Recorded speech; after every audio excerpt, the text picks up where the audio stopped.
Arturo Uslar Pietri nace en Caracas en mayo de 1906. De ascendencia alemana y corsa, su familia ha tenido cierta participación en la vida política venezolana. El propio Uslar ha sido figura principal de la actividad pública de su país, desde que en 1929, tras graduarse en Ciencias Políticas en la Universidad Central, se trasladó a París como agregado civil de la Legación de Venezuela. Su carrera literaria comenzó en 1928 con la publicación de Barrabás y otros relatos y su colaboración en la revista de vanguardia Válvula.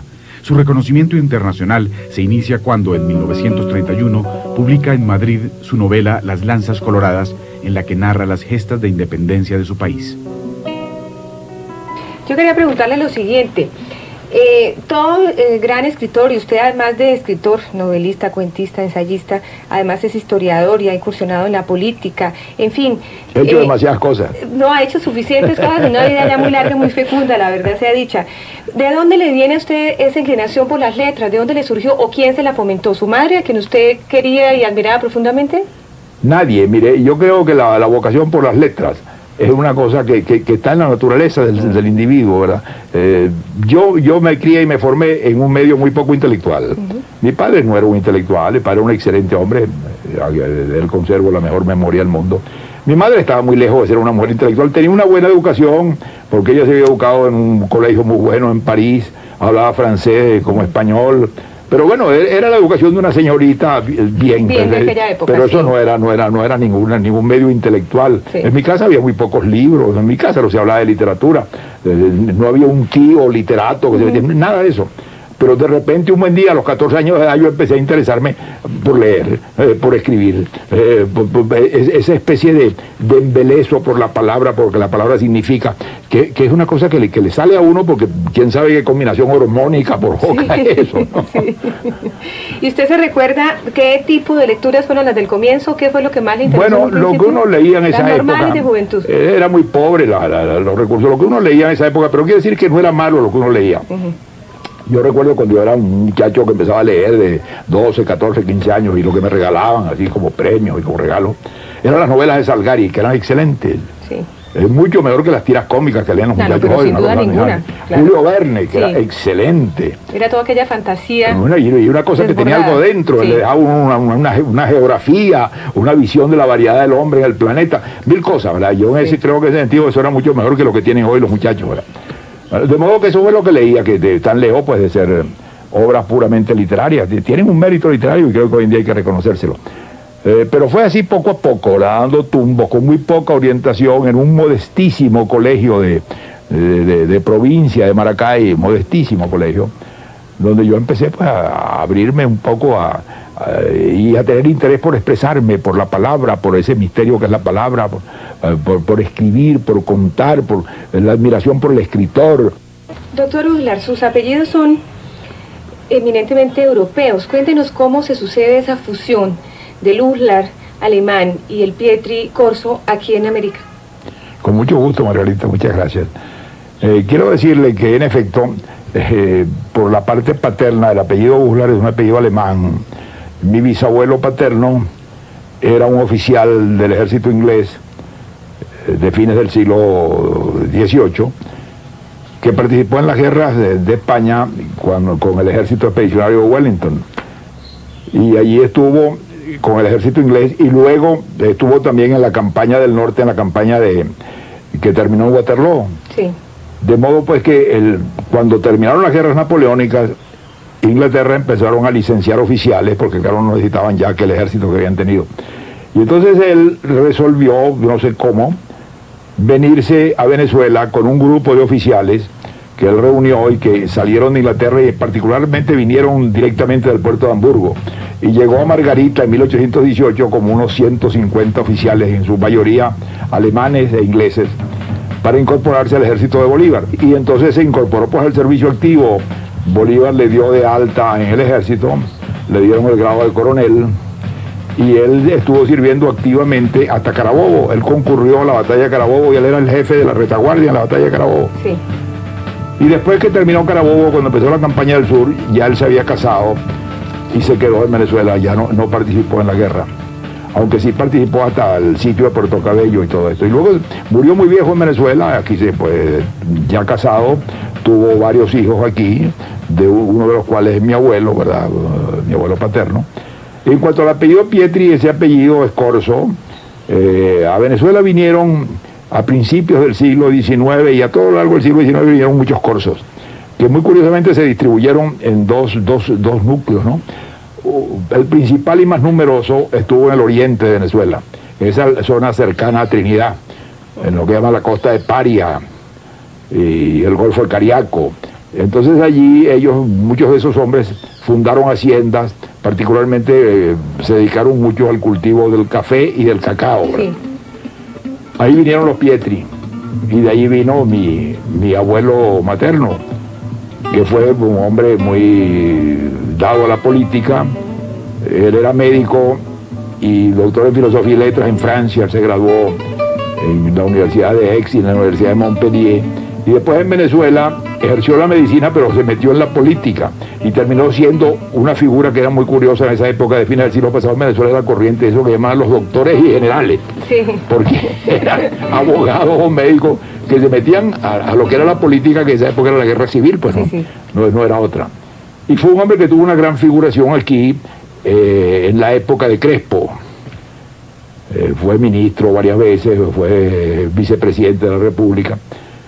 De modo que de ahí vienen pues los dos apellidos principales, el de mi padre y el de mi madre. ¿Usted se acuerda cuál fue su primer escrito y cuándo y dónde apareció? En un periodiquito de Maracay, cuando yo era estudiante de bachillerato, escribí primero una notica muy curiosa con un título en latín muy revelador, se llamaba Sapere. Yo decía que había que saber y que sí. Otro era casi una nota de estudiante de botánica sobre el plátano o banano. Sobre el plátano o banano, sí. ¿Y cuándo empiezan las publicaciones en Villiquen? No, eso fue posterior. Eso fue ya mucho después. Ya sí, 1920, 21, 22. Luego yo empecé ya a hacer literatura en serio cuando era estudiante de Derecho en Caracas. Entonces ahí nos reunimos un grupo de jóvenes que nos atraía la literatura, en los que había hombres de mucho talento. Y ahí empecé a escribir los cuentos que más tarde salieron en mi primer libro, en Barrabás. Barrabás, sí. Ya eso era otra cosa. Y fundamos una revista que tuvo mucho eco, aunque salió un solo número, que fue la primera revista de vanguardia literaria que se publicó en Venezuela, se llamaba Válvula. Válvula salió el año 28, yo escribí el editorial, y el editorial comenzaba con una frase muy reveladora de lo que éramos entonces y lo que pensaba. Decía: somos un puñado de hombres jóvenes con fe, con esperanza y sin caridad. Y quiero decirle que eso revela muy bien la diferencia que había entre esa juventud y las juventudes posteriores. Esa era una juventud que creía.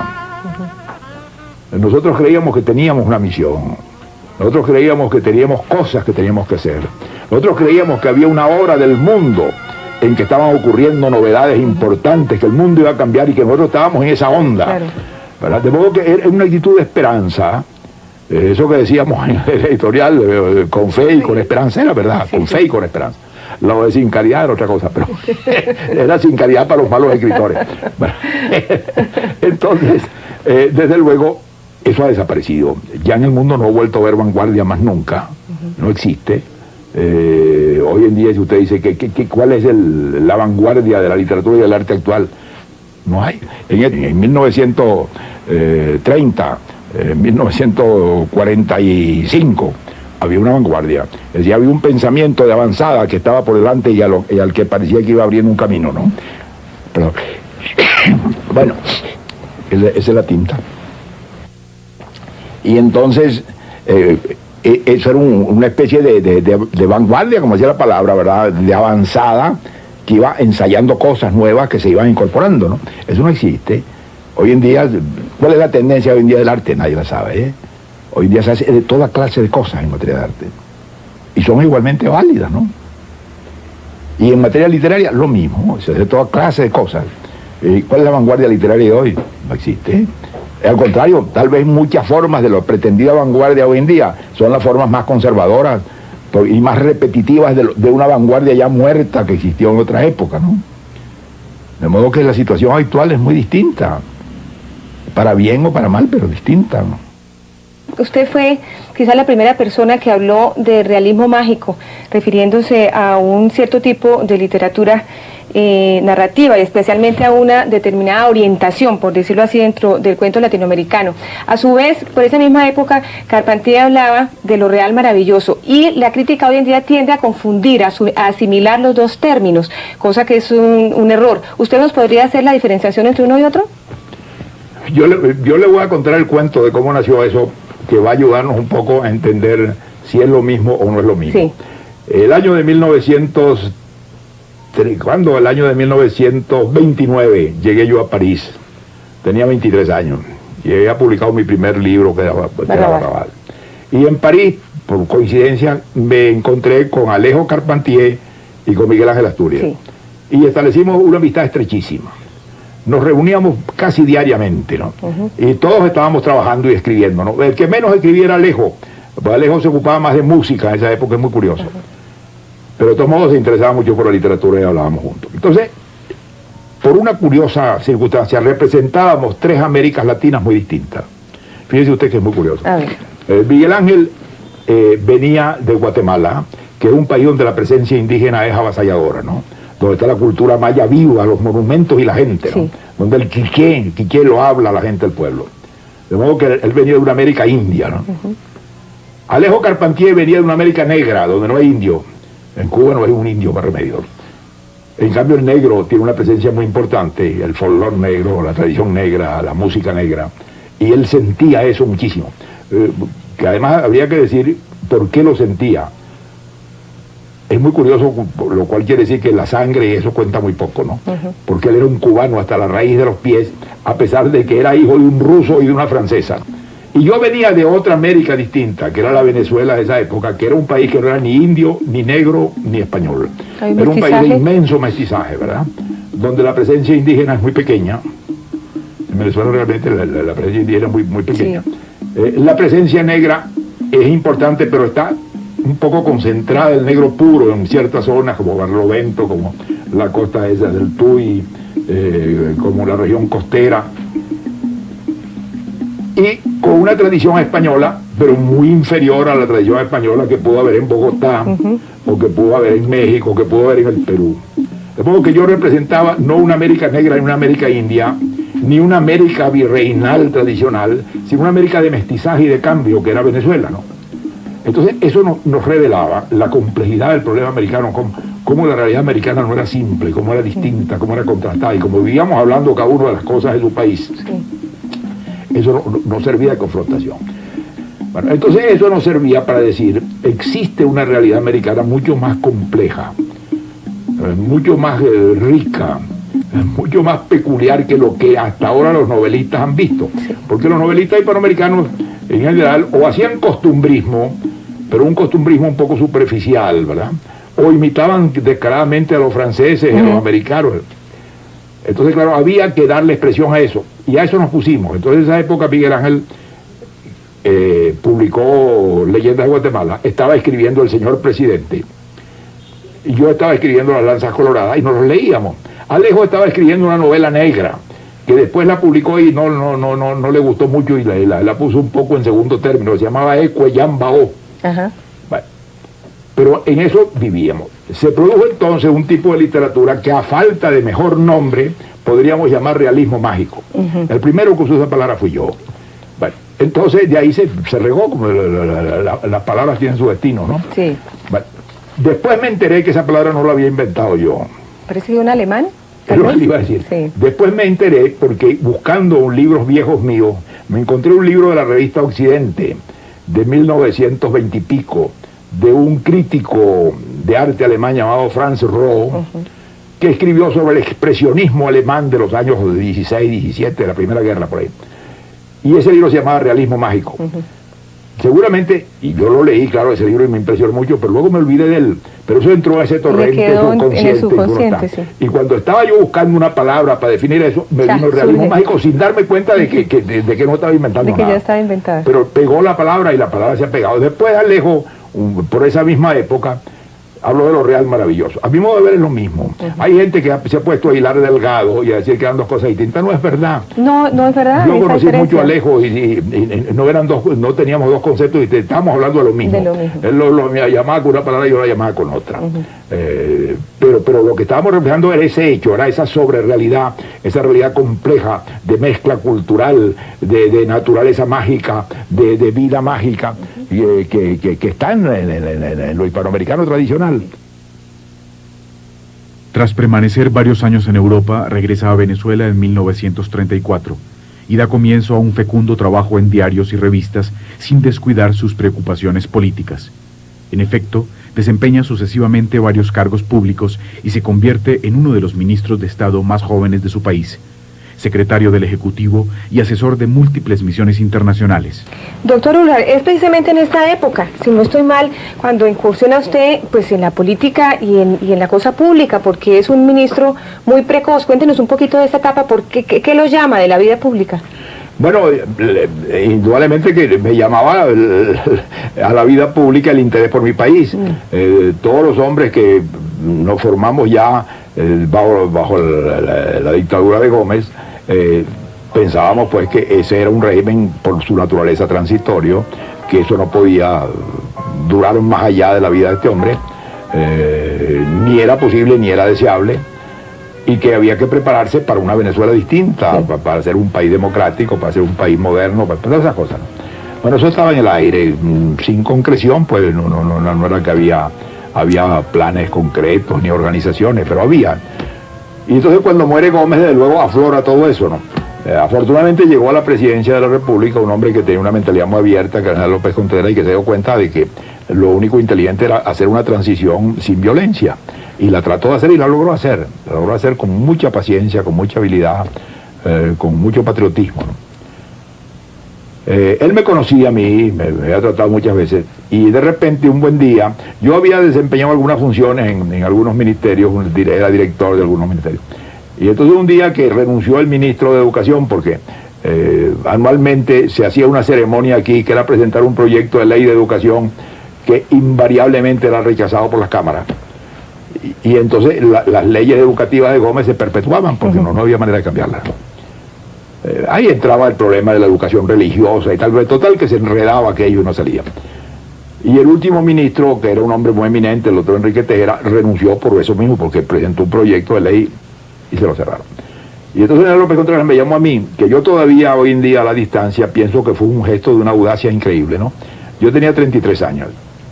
Era una aventura.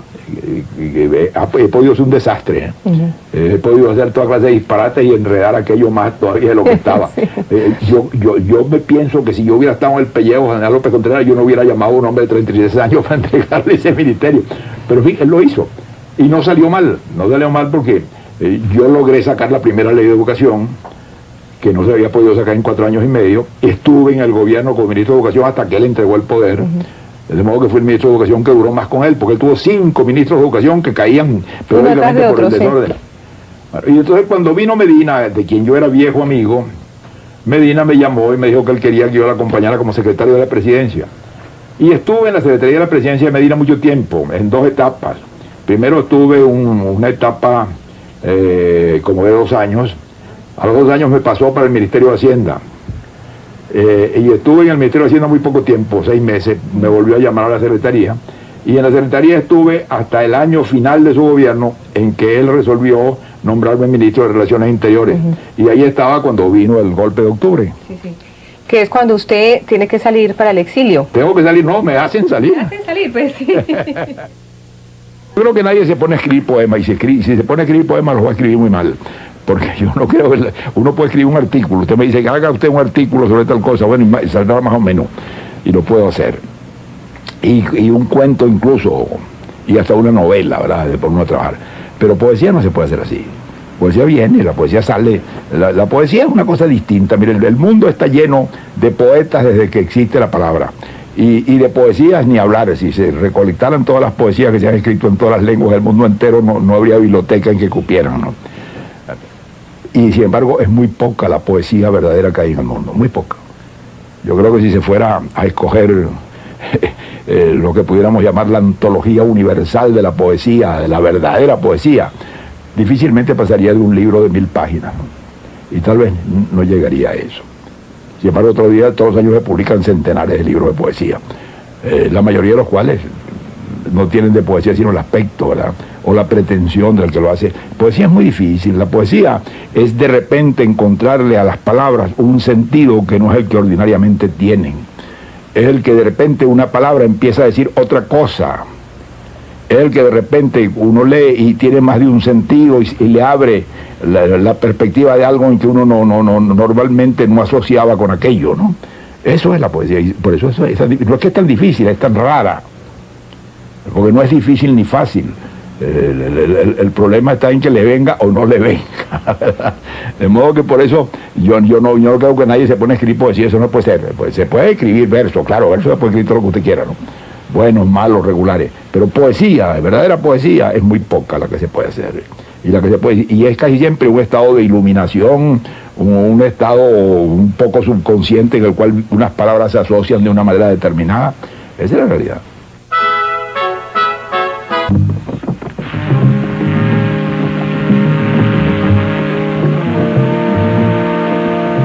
Arturo Uslar Pietri nace en Caracas en mayo de 1906.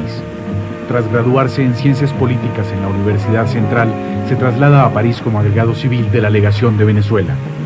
A su regreso en 1934 participa activamente en la vida cultural de su país. Junto a la revista El Ingenioso Hidalgo y tras la muerte del dictador Juan Vicente Gómez, comienza una intensa carrera política. A lo largo de una década se desempeña sucesivamente como catedrático universitario, ministro de Educación, secretario de la República, diputado de la Asamblea Legislativa y ministro de Relaciones Interiores. El golpe de Estado de 1945 lo obliga a exiliarse en Nueva York, donde se desempeña como profesor visitante de la Universidad de Columbia. Su labor política lo ha llevado incluso a ser firme candidato a la presidencia de Venezuela. ¿Y qué pasa entonces? ¿Se va usted para los Estados Unidos? ¿Usted podría decir que esa es la peor etapa de su vida? Yo digo que fue la peor y la mejor, porque luego era la peor porque de repente de la noche a la mañana, de ser un hombre que tiene una posición muy importante en mi país, de ser el jefe del partido político más poderoso de Venezuela, de ser un hombre que tenía una posición gubernamental de primer orden durante 7 años ininterrumpidos, ¿verdad? De ser un hombre muy acatado y respetado del país, me encuentro de repente preso, mis bienes confiscados y desterrado del país. ¿Vale? Con una mujer y 2 niños. Y sin un centavo. Y yo fuera de Venezuela, ni dentro de Venezuela, yo no tenía nada, yo no tenía miseria, ¿no? ¿Y qué hace entonces usted? Entonces un amigo mío me prestó $3.000 que luego se subieron a 10.000. Y llegué a Nueva York y en Nueva York tuve una suerte loca. Por eso digo yo que fue la peor y la mejor época de mi vida. O sea, usted se acuerda aquella frase muy buena con que comienza la novela de Dickens sobre la Revolución Francesa que se llama Una historia de 2 ciudades. La historia de 2 ciudades, sí. Ella empieza con una frase muy buena que dice: fue el peor de los tiempos, fue el mejor de los tiempos. Bueno, yo puedo decir eso, para mí fue el peor de los tiempos y fue el mejor de los tiempos. Porque llegué a Nueva York sin saber qué hacer, ¿verdad? Me soltaron ahí. Y teniendo que producir y que trabajar, porque tenía una mujer y 2 niños. Mira. Y entonces, por una de esas cosas providenciales, estaba de jefe del departamento de español de la Universidad de Columbia, una gran figura, que era don Federico de Onís, que era uno de los discípulos de Unamuno, un hombre de gran prestigio en la Universidad Española, que había instaurado ese primer grande organización de españoles, una gran universidad americana, de la cual salieron casi todas las organizaciones de las demás universidades. Onís, que era un hombre muy inteligente y muy brillante, y con un carácter muy quijotesco y paradójico, supo que yo estaba en Nueva York y me llamó. Entonces me dijo que estaba yo haciendo, le dije, bueno, buscando trabajo, me dijo, ¿por qué no se viene para acá? Y me nombró visiting professor. Entonces tuve unos 8 meses en Columbia University como profesor visitante. Y cuando se terminó ese periodo me dijo, ¿y qué va a hacer usted? Le dije, bueno, no sé. Me dijo, quédese aquí. Y entonces me quedé como profesor, assistant professor, en Columbia, sí. En Columbia University hasta 1950, en que pude regresar a Venezuela, porque no podía regresar, estaba desterrado, pues no me dejaban volver. Usted ha dicho que le gusta más ser reconocido como historiador y escritor, como intelectual, pero de todas maneras es un intelectual y un escritor doblado de política. ¿Le da alguna frustración, confiésemelo, ¿No haber sido presidente de la República? Claro que me hubiera gustado ser presidente de la República y pienso que Venezuela sería distinta si yo lo hubiera sido y que yo no me hubiera parecido a muchos presidentes que Venezuela ha tenido, Sí. hubiera hecho otra cosa. Pero a mí ya eso es. Sí. Doctor Ular, cuando usted vuelve, funda su programa de televisión Valores Humanos, que yo me atrevería a decir tal vez que no hay otro igual, o no hubo otro igual en América Latina ni en el mundo, porque un programa que tuvo más de 35 años en el aire, eso pues es un poder de supervivencia impresionante. Más de 1.200 Más de programas. 1.200 programas. Cuénteme una cosa, usted que lo supo aprovechar también, ese medio de comunicación de masas que es impresionante, ¿a qué cree que se debe esa cierta displicencia que hay entre los intelectuales o desprecio en muchas ocasiones hacia la televisión? Yo me he hecho esa pregunta muchas veces y yo creo que la causa principal de que los intelectuales no hayan podido penetrar en el mundo de la televisión, que es una gran desgracia, porque ha quedado la televisión en manos de otra gente, ¿no? Claro. Yo no los voy a calificar de bien o de mal, pero de otra gente con otra mentalidad y con otra capacidad y con otra consistencia moral y mental, promotores, suscitadores, Comerciantes, díganos. comerciantes, Sí. vendedores de ideas o de humo. Entonces, yo siempre he dicho que los intelectuales no lograron penetrar, y yo sí, porque ellos no aprendieron el lenguaje de la televisión y yo sí lo aprendí. Yo aprendí el lenguaje de la televisión casi instintivamente. Yo me di cuenta que era un medio de un poder incomparable, que junto a eso la letra impresa no existía. Y yo todavía digo a este momento que de 10 venezolanos que me conocen a mí, 9 me conocen por la televisión. Claro, a través de la televisión. Y si acaso la mitad de uno me conoce por lo que escribo en los periódicos y la 10ª parte de uno por algún libro mío que leyeron. Esa es la verdad. Y en los sitios más recónditos En los de sitios más Venezuela. recónditos. Yo me encuentro continuamente con gente de los niveles más variados y bajos de la población que me dicen: a usted el doctor Ular Pietri, sí, como no, yo oigo su programa, doctor, y yo pongo a los muchachos a que lo oigan. Una cosa que me obligaba mucho, claro. Bueno, entonces yo entiendo que el gran problema ha sido el lenguaje. Los intelectuales no han aprendido que la televisión es un lenguaje de comunicación íntima. Es una cosa que no entienden. Ellos creen que la televisión es una tribuna. La televisión no es una tribuna. Y la mayoría de ellos se ponen enfrente del aparato de televisión a decir discursos. Hacer un discurso, sí. Bueno, uno en un programa de televisión normalmente le está hablando a grupos de no más de 3 personas, de 4 personas y a veces de una persona, ¿no? Que es el que está oyendo. Si usted delante de 2 personas se para y suelta un discurso, bueno, la ven como una loca, ¿no? Claro. Dice esta señora. En medio de la casa, de la sala de la casa de alguien, Claro. de la Entonces habitación. uno tiene que hablar como le hablaría a 2 personas que he encontrado, Sí. en el lenguaje en que le hablaría a 2 personas que he encontrado, en el nivel que le hablaría, en el tono que les hablaría. Ese es el lenguaje de la televisión. Doctor Ular, una de las constantes en su obra ha sido la de interpretar América Latina, esa América Latina de la que todo el mundo habla y muy pocos parecen entender, la verdad sea dicha. Yo quisiera que usted nos explicara por qué ocurre eso, por qué hay tanta deformación, tanta distorsión sobre ese tema de América Latina. Bueno, porque América Latina nació distorsionada. ¿Cómo surge? No América Latina, América. ¿Cómo surge América? América surge como una visión europea. Los europeos, en primer lugar, cuando llegaron, el primer error fundamental era no saber dónde estaban. Creían que estaban en Asia y empezaron a describir lo que debía estar en Asia. Claro, lo que ellos pensaban que debía estar en Lo que Asia. debía estar en Asia, y por eso buscaron las Amazonas, y por eso pensaron que estaba el paraíso terrenal. Bueno, de modo que empezaron por una inmensa equivocación, y esa equivocación no terminó nunca. Cada generación de europeos que llegó a América Latina traía una visión europeocéntrica, ¿no?, que proyectaba. Y los hijos de esos europeos y de los negros y de los indios, el producto nuestro, se alimentó de esas ideas. De modo que nosotros tuvimos una herencia de visiones que no correspondían a la realidad. Lo que pasa es que en ese día se parte la historia del mundo y empieza una historia nueva y distinta. Primero, por primera vez hay una historia universal y entran en juego 4 continentes, cosa que nunca había pasado. 4 continentes que nunca habían estado en contacto tan estrecho. Y cambia la mentalidad de los hombres del mundo entero. La nueva ciencia nace del descubrimiento de América. Primero porque se descubren cielos nuevos, estrellas nuevas, que no se habían visto nunca. Entonces, claro, eso modifica la visión del cosmos, ¿no? Claro, Y de ahí sale Copérnico. Es decir, sin descubrimiento de América, Copérnico o no hubiera salido mucho más tarde. Y de ahí sale otra cosa, de ahí sale la nueva ciencia. Hay una frase que yo le voy a citar porque me parece conmovedora, ¿no? El padre José de Acosta, un jesuita que escribió un libro muy importante a fines del siglo XVI que se llama Historia Moral y Natural de las Indias, describiendo los animales y las plantas y tal. El libro es bellísimo. Él describe los animales que no existen, que no se conocían en Europa y que existen en América. Y se hace esta pregunta, fíjense ustedes, qué pregunta tan extraordinaria. Una pregunta que nunca un fraile europeo se hubiera hecho jamás. Sí. Y una pregunta de la que sale Darwin, ¿no? Él se pregunta, dice, ¿estos animales estaban en el arca de Noé o no estaban en el arca de Noé? Si estaban en el arca de Noé, ¿por qué desaparecieron de Europa? Y si no estaban en el arca de Noé, ¿cómo fueron creados? Ahí está Darwin. Qué maravilla. Pero esa pregunta no se la hubiera hecho nadie si no es por el continente americano.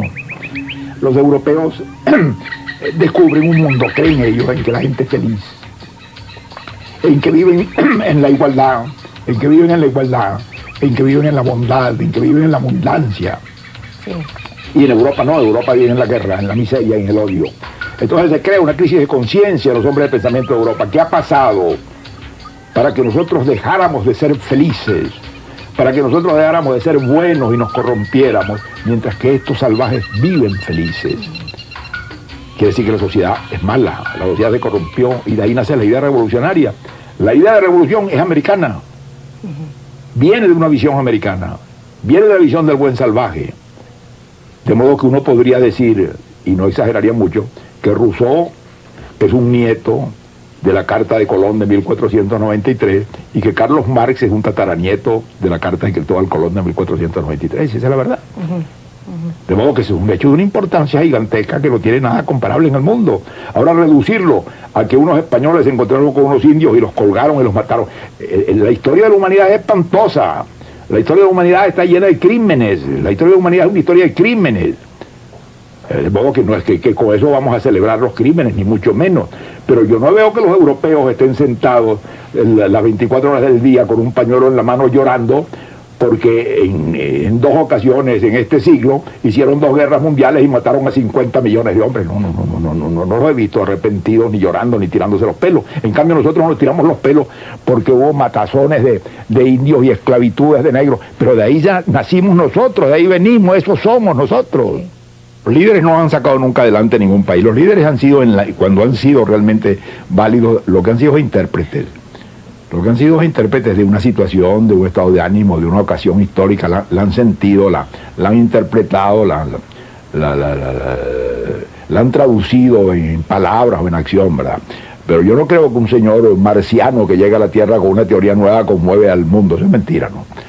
Eso no es verdad.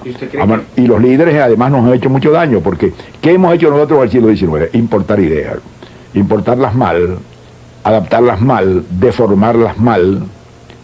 Si usted pone lo que fue el positivismo, por ejemplo, en América Latina, que dominó el pensamiento latinoamericano por siglos, y el positivismo original francés o inglés, hay un abismo, ¿no? Hay un abismo. Y entonces, claro, esa especie de importación continua de ideas nos ha falseado mucho y nos ha hecho no ver la realidad. Nosotros todavía no conocemos la América Latina, en su realidad no la conocemos. Nosotros tenemos una historia deformada por visiones, por conceptos europeos, por maneras de entender que hemos aprendido de otras gentes en otras circunstancias y que tratamos de meterla como una camisa de fuerza, ¿no?, a la realidad latinoamericana, y por eso la entendemos tan mal y la hemos entendido tan mal. La obra literaria de Arturo Uslar Pietri se centra fundamentalmente en la narrativa y el ensayo, aunque eventualmente ha escrito también teatro y poesía. Autor de profunda raigambre humanista, Uslar Pietri acusa en su obra una especial predilección por temas y figuras de gran trascendencia histórica, como es el caso de las gestas de El Dorado y Lope de Aguirre, Simón Rodríguez y la didáctica de la independencia, Juan de Austria y la España donde nunca se ponía el sol. Tampoco le son ajenos los grandes asuntos del siglo XIX, como las jornadas de emancipación y los dramas del caudillismo latinoamericano. Novelas como Las Lanzas Coloradas y La Visita en el Tiempo, La Isla de Robinson y El Oficio de Difuntos ponen de manifiesto todas estas inquietudes y convierten a su autor en una de las figuras más altas de las letras iberoamericanas. Doctor Uslar, usted ha tenido dentro de su bibliografía un tema siempre muy importante, que es el del tirano Aguirre. ¿Por qué esa obsesión con el tirano Aguirre? Bueno, porque a mí me interesa mucho el conflicto humano, ese ser conflictivo por esencia que es el hombre. Es fascinante, ¿verdad? Ese animal que rompe con la naturaleza, que está mal hallado con él mismo, que no termina nunca de satisfacerse consigo mismo, que quiere ir más allá de los límites que tiene. Esa es la condición humana, que es fabulosa. Y eso es lo que me interesa. Y entonces, en lugar de ponerme a fabricar un muñeco a quien yo lo ponga en circunstancias X, a quien le atribuya cosas o le quite cosas... Inventarlo, pues. Inventarlo, claro. Digo, más vale coger un ser real y vivo, ¿no? En que se da eso que yo hubiera hecho fabricando un personaje. Sí. Entonces, por eso he ido a esos personajes, como fui a Lope de Aguirre y como fui a Don Juan de Austria.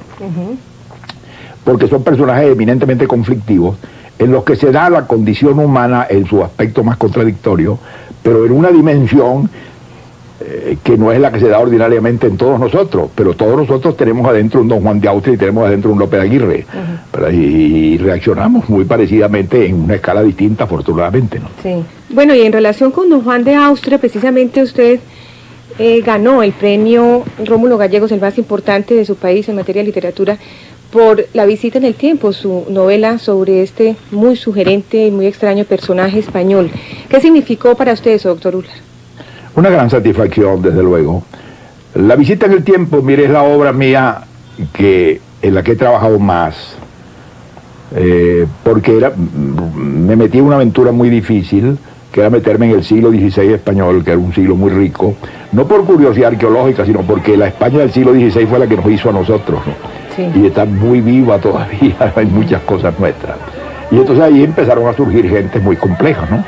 Empezaron por Felipe II, por el propio Carlos V, por Don Juan de Austria, por esa figura increíble de Antonio Pérez, ¿no? Por la princesa de Éboli. Bueno, de modo que era una colección de especímenes humanos de un interés conflictivo gigantesco, ¿no? Entonces eso me obligó a leer mucho, porque no era sentarme en una máquina a escribir y a escribir lo que claro, pasaba por la cabeza, era tener una base seria, ¿no? Entonces tuve que leer mucha historia, mucha biografía, mucha documentación, muchos papeles, buscar en el archivo y después escribir, ¿no? Hasta que salió el libro. Yo creo que es un libro importante. En todo caso, yo estoy muy contento de haberlo hecho. Creo que es la primera o una de las raras veces en que un latinoamericano se mete en un momento entrañable y profundo de la vida española, sí. Y la presenta como él cree que era.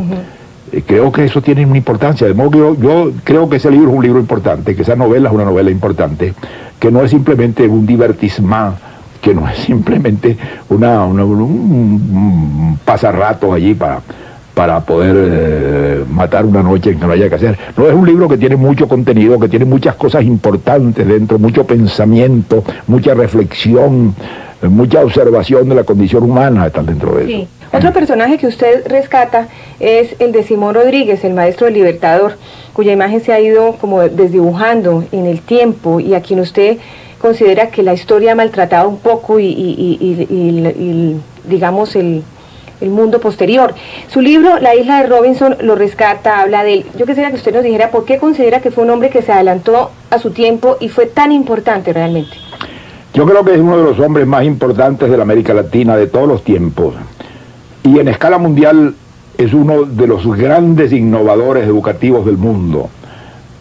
Ahora, en estos últimos 30 años, se han hecho grandes esfuerzos para redefinir la educación, para encontrarle otro contenido y otra justificación. Y se ha pensado que la educación debe ir mucho más allá de un nivel informativo y entrar a un nivel formativo. Sí.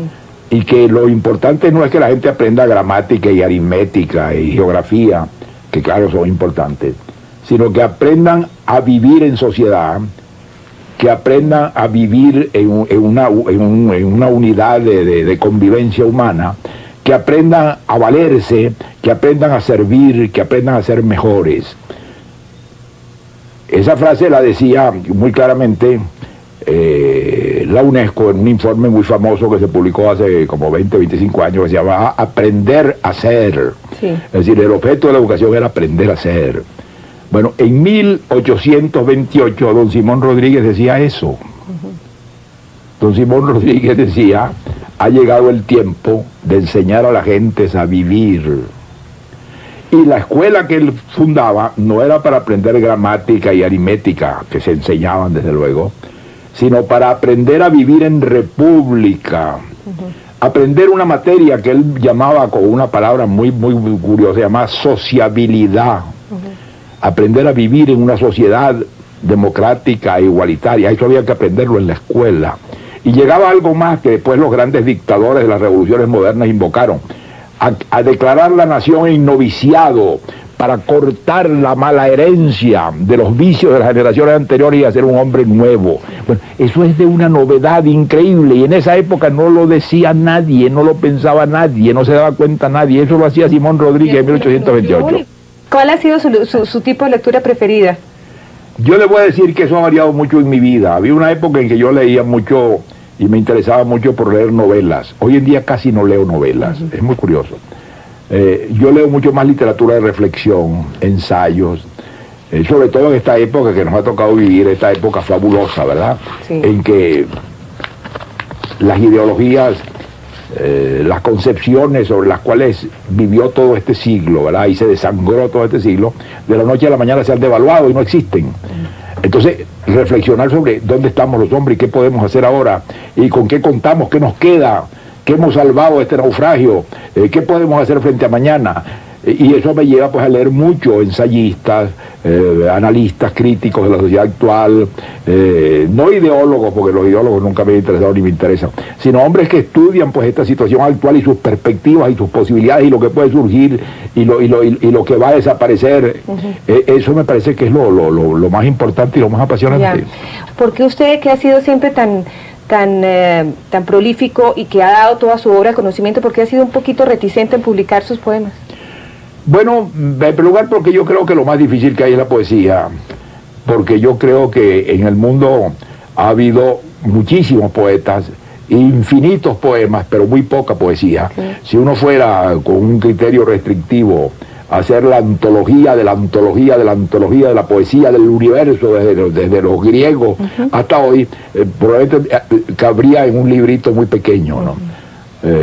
Mucha gente pretende hacer poesía, hay muchísimos poetas innumerables, se publican poemas de todos los tamaños y formas, pero la poesía real, esa poesía en que uno tropieza y tiene la sensación de qué es lo que está dicho allí, está dicho por primera vez, y qué es lo que está dicho allí, dice una cosa que uno no había sospechado. Eso es muy raro, es muy raro y muy difícil. Yo no creo en esa palabra de felicidad, y creo que es una de las palabras que le ha hecho más daño a los hombres. Yo no creo que esa palabra existe, a menos que sea para los tontos, ¿no? Un paraíso de bobos en que la gente está encantada, chupando una chupeta y tal. Y, bueno, es posible, pero yo creo que toda persona más o menos consciente no puede ambicionar un estado de felicidad. ¿Qué es un estado de felicidad? Un estado en que uno no desea nada, un estado en que uno no necesita nada. Eso sería el infierno, eso sería la no existencia.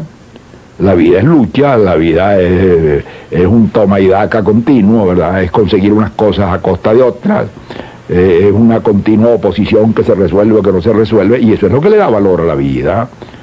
De modo que si la felicidad es no tener eso, y yo no la quisiera. Bueno, yo con respecto a la muerte, yo tengo resuelto el problema hace mucho tiempo. Yo he aceptado que porque vivo tengo que morirme. Lo que es que los hombres somos un poco tontos y pensamos que podemos tener la vida y no tener la muerte, ¿no? La vida y la muerte son indisolubles. Morimos porque vivimos y vivimos porque morimos. Como decía un filósofo griego, vivimos de la muerte de otros y morimos de la vida de otros, ¿no? De modo que si se necesita tener un estado de ánimo muy arbitrario para uno decir de pronto, yo acepto la vida y me parece magnífica, pero la muerte la rechazo y la niego. Si lo que le da sabor a la vida es su brevedad, si lo que le da a la vida su sentido es su riesgo, es su inseguridad, eso es lo que le da a la vida su sabor. Si nosotros tuviéramos una escritura de Dios diciendo este señor va a vivir eternamente, primero sería horrible, ¿no? Yo creo que el peor infierno sería que una persona viviera eternamente, ¿no? Y luego sería una vida aburridísima, porque sería repetir y repetir los mismos viejos errores, repetir las mismas viejas tonterías indefinidamente por los siglos de los siglos, ¿no? Porque yo creo que la muerte es magnífica, la muerte forma parte de la vida y hay que aceptar ese complejo vida-muerte, ¿no? Ese es un complejo completo y lo uno le da sentido a lo otro. De modo que yo desde que tengo uso de conciencia, no digamos tanto, pero en fin, hace mucho tiempo, que yo he hecho mi arreglo con la muerte perfectamente. Yo lo acepto y sé que está ahí, que va a llegar un día. Y no le tengo miedo. No le tengo miedo, pues, no porque soy muy valiente, sino sencillamente porque no le tengo miedo como no le tengo miedo al sueño, ¿no? Si tengo que acostarme toda la noche y dormir. Sería horrible que yo dijera, no me voy a acostar porque me puedo quedar muerto dormir. No, vamos a dormir. Y así un buen día me voy a dormir por la eternidad, no. Pero forma parte del mecanismo. Yo a la muerte no le tengo miedo. Yo lo que le tengo miedo es a la vejez. ¿Por qué, me dirá usted? Porque no es al hecho de desaparecer. Uno desaparece un día y se acabó, ¿no? Quedó lo que dijo, lo que hizo. Pero lo grave es la decadencia física. Lo grave es la tontería. Lo grave es la idiotez senil.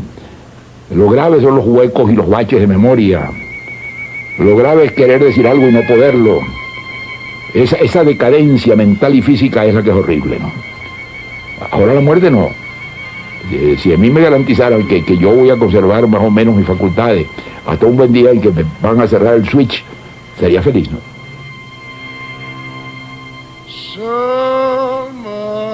Summertime and the living is easy.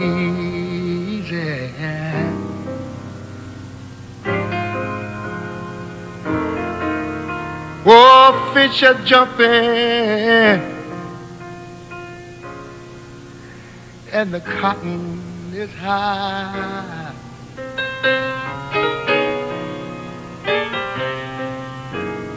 Oh, your daddy's rich and your mom, she good looking.